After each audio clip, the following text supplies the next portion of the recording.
असलामुअलैकुम भाई, असी 5 भैन भरा वा। मेरे अब्बू मजदूरी का काम करते हैं, कभी लगती कभी नहीं लगती। मेरा नाम हुमा है तो असी किराए पर रहने हैं। असी मोची सताई लगाने हैं, मैं भी, मेरी छोटियां भैन भी और मेरी अम्मी भी। असी 150-200 रुपये का रोज़ का काम करने।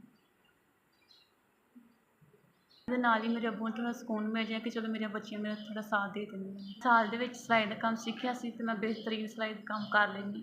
छोटे बच्चों के कपड़े, लेडीज़ जेंट्स सारे सिलाई कर लैनी। सिर्फ वो काम मैं इसलिए नहीं कर रही कि मेरे को मशीन नहीं है। दी मशीन सी सिलाई वो बहुत पुरानी सी तो मैं काम कर रही सी। ਉਹਦੀ कभी शीटल खराब होया सी, कभी ਉਹਦੀ मुट्ठी हिलन लग पैंदी सी ते वो खराब ही रहती सी। 22 साल पुरानी मशीन सी। ਉਹ ਮੁੱਠੀ ਵਾਲੀ ਸੀ ਤਾਂ ਉਹਦੇ ਨਾਲ ਗੁਜ਼ਾਰਾ ਨਹੀਂ ਸੀ ਹੋ ਰਿਹਾ, ਤੇ ਫਿਰ ਉਹ ਮੈਨੂੰ ਸੇਲ ਕਰ ਛੱਡੀ। ਕਿਰਾਏ 'ਤੇ ਰਹਿੰਦੇ ਹਾਂ ਅਸੀਂ, ਕਿਰਾਏ 'ਤੇ ਰਹਿੰਦੇ ਹਾਂ ਅਤੇ ਸਾਡੇ ਕੋਲ ਮਸ਼ੀਨ ਨਹੀਂ ਲਈ ਜਾਂਦੀ ਹੈ। ਅੱਬੂ ਨੂੰ ਰੋਜ਼ ਕਹਿੰਦੀ ਤਾਂ ਉਹ ਕਹਿੰਦਾ ਅੱਜ ਲੈ ਦੇਣਾ ਤਾਂ ਕੱਲ੍ਹ ਲੈ ਦੇਣਾ, ਨਹੀਂ ਲਈ ਜਾਂਦੀ ਸਾਡੇ ਕੋਲ। ਮਾਲ ਮੋਟੀ ਸਤਾਈ ਲਗਾ ਕੇ ਅਸੀਂ 200 ਰੁਪਇਆ ਕਮਾਉਂਦੇ ਹਾਂ ਅਤੇ ਮੋਟਰ ਵਾਲੀ ਮਸ਼ੀਨ ਅਸੀਂ ਰੋਜ਼ 2 ਸੂਟ ਸਿਲਾਈ ਕਰਾਂਗੇ ਅਤੇ ਉਹਦੇ ਸਾਨੂੰ 800-1000 ਰੁਪਏ ਸਿਲਾਈ ਮਿਲੇਗੀ।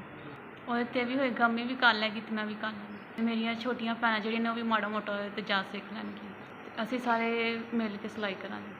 ਮੈਨੂੰ ਸਿਲਾਈ ਮਸ਼ੀਨ ਦੀ ਬਹੁਤ ਜ਼ਿਆਦਾ ਜ਼ਰੂਰਤ ਹੈ। ਮਹਿੰਗਾਈ ਬਹੁਤ ਹੈ ਅਤੇ ਅਸੀਂ ਵੀ ਚਾਹੁੰਦੇ ਕਿ ਅਸੀਂ ਆਪਣੇ ਅੱਬੂ ਦਾ ਸਾਥ ਦੇ ਕੇ ਅਤੇ ਕੰਮ ਕਰੀਏ। ਕਿਰਾਇਆ ਹੀ ਨਹੀਂ ਮਾਨ ਹੈਗਾ ਅਤੇ 8000 ਰੁਪਇਆ ਬਿਜਲੀ ਦਾ ਬਿੱਲ ਦੇ ਕੇ, ਪਾਣੀ ਦਾ ਬਿੱਲ ਦੇ ਕੇ ਬੜਾ ਕਿਰਾਇਆ ਬਣ ਜਾਂਦਾ। ਦੁਕਾਨ ਦਾ ਕਿਰਾਇਆ ਪਾ ਕੇ 15000 ਰੁਪਇਆ ਹੋ ਜਾਂਦਾ, ਜਿਹੜਾ ਅਸੀਂ ਬੜਾ ਮੁਸ਼ਕਿਲ ਕਰਦੇ ਹਾਂ।